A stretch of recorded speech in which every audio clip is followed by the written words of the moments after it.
What's going on YouTube? It's Devin Coates. I got a book review here. This is the first time I'm gonna do an audio book, and so my notes kind of suck. So it's probably gonna be briefer.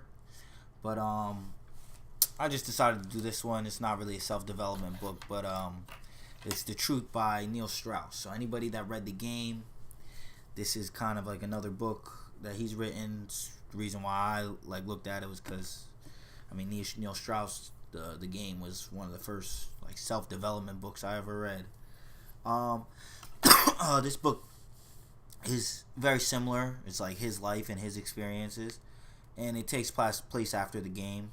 I think he ended the other one with a rocker chick like Lisa or something. He's not with her when the book starts. He's with some girl Ingrid, and basically he's hitting.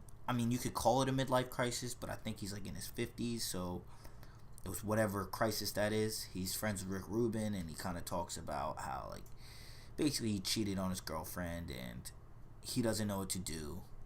And Rick Rubin basically suggests he goes into a sex addiction therapy, because if you've read The Game, his whole thing was he never really got any girls and had any intimate relationships in that way, so he went on a quest to become extremely proficient at that.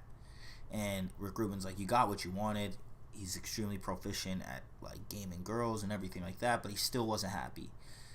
He doesn't check in a sex addiction right away until basically the girl he's cheating on his girlfriend with gives him an ultimatum that you better keep hanging out with me or I'm going to tell her. He stops hanging out with her. She tells the girlfriend. Shit blows up in his face. He goes to sex addiction.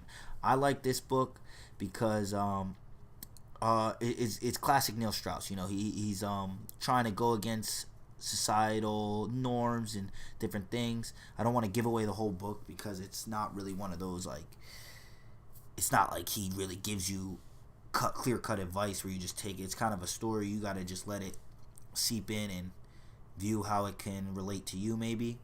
But he goes to sex addiction, and then they start pretty much cutting back and doing theories and trying to find what your upbringing, how that may have created who you are. And it really goes deep into his life. You start to actually see, because in The Game they weren't very specific as to what these he said he was lived in a very strict household and he was always on punishment, but you didn't know exactly what that was. He never really talked about his relationship with his father and the different things that go there. And you basically find out that his family, just as many families, there's a bunch of dysfunctional aspects. And then it's but the big question of the book is, are we supposed to be monogamous? Is having the drive and the feeling of wanting multiple women normal, or is that a dysfunction? And for example, when he's in the sex addiction place, they're definitely labeling that as kind of a dysfunction. At least the head of it is.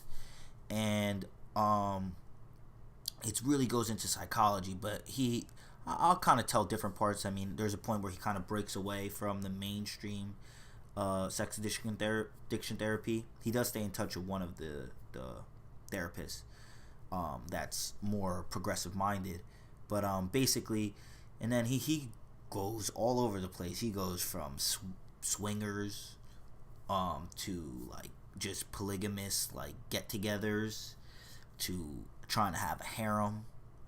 He tries to live harem where he's he called it the fulcrum. He's the center, and there's 3 women and they all live in a house, to a joint living situation where I think there was 19 people, women and guys in there. And you see it's just parts of human emotion and the human condition that you just definitely mainstream society never shows you, and probably most people will never have.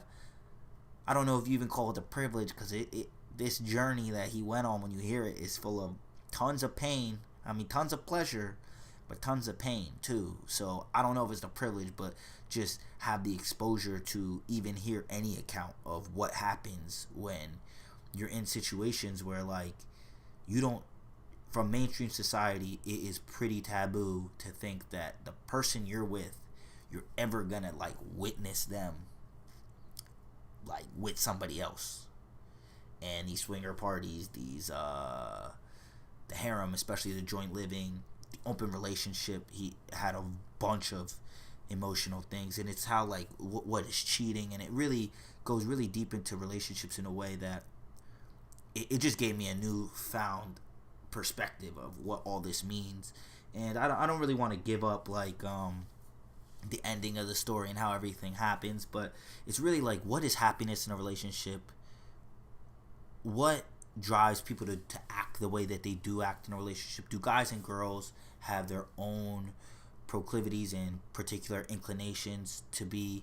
And I mean, I can give you this one because it comes up right away, that like, why are guys usually sex addicts and women fall more into love addicts as a group, not in the individual level, because a guy can be more of a love addict and a girl can be more of a sex addict, but in general. And maybe the evolutionary implications that has, and that like it's the whole nature versus nurture. Is it natural, or is like marriage and this monogamy like a social construct? And can you be happy monogamous, and can you be happy polygamous, and which ones will work out? And it's just really interesting. If you like the game, if you're interested in psychology, interested in human relationships, I mean, I majored in communication, so I think I like love this type of shit. It's a really interesting book. I mean, it just came out, so I wanted to give my little 2 cents on it.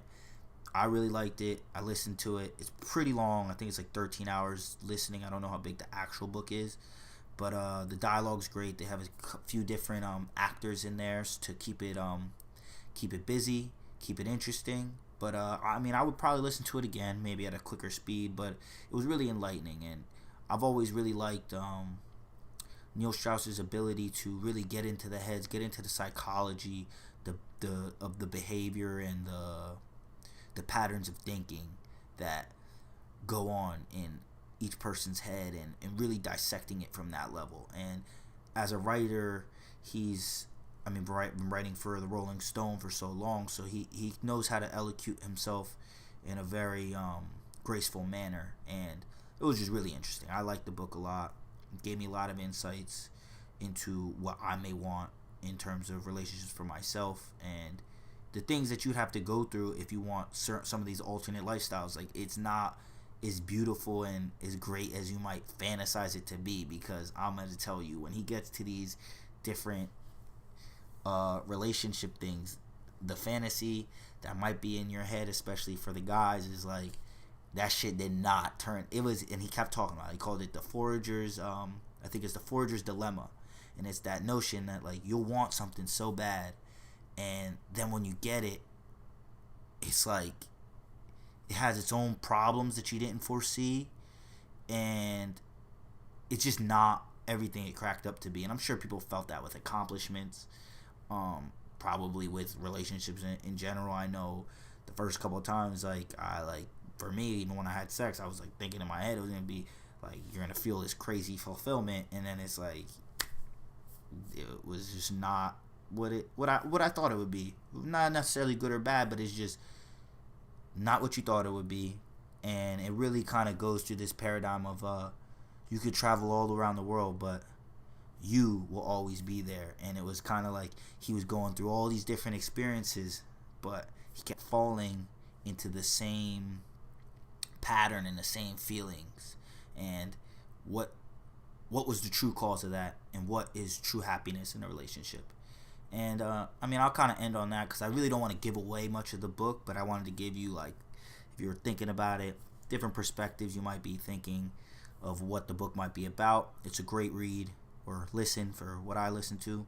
It gives you cool perspective, and that's pretty much all I have on that one. It's The Truth by Neil Strauss. I'll put a link to probably I might put both the audiobook and the book on Amazon.